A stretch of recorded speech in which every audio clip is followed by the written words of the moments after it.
Now, Duke, we did have an earnest discussion, a strong discussion, Garry and yourself, and then you sort of jumped in. I waded into it, and you did filthy up with the two of us.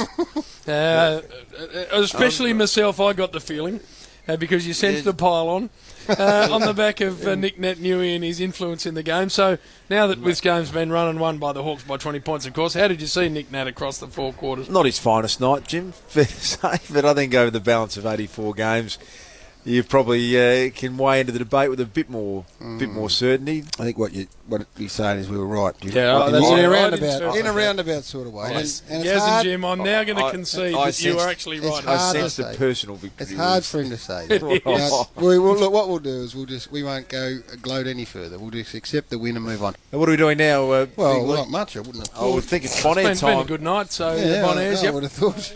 Is that where we're at?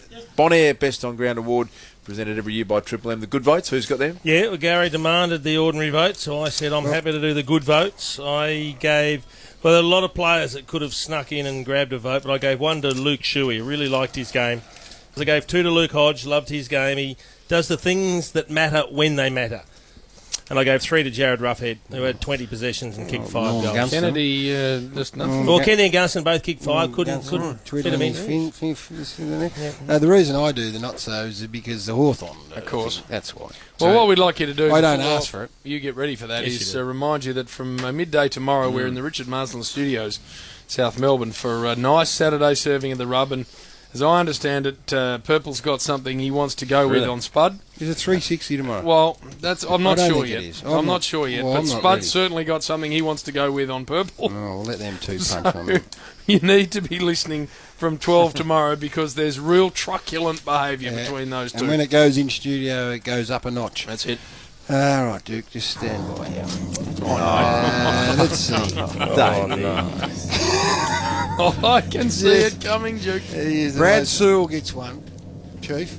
No argument, yep. So he's been a warrior, Sewelly, but that wasn't his best, that's for sure. So he'll get better. Yep. Darren Glass down the back half. Just didn't do enough, Dazzler. Goals against, he didn't concede. Yeah, goals against plenty. Really? Yep, absolutely. And one man that we spoke about. Just be an ordinary act from you. We spoke about. You've got to do it impartially. I do. And not because you're trying No, to make a smart-ass point of your own. Duke's on holiday. He needs a holiday. This is a very easy-going man when he got to us, the Duke, and he's just really grouched on up. edge. I gave Andrew Embley 3. Oh. Who had a very ordinary night. He hacked the footy and he Malachi crunched. Who did he Malachi crunch? Stratton. Stratton. So that didn't help him either.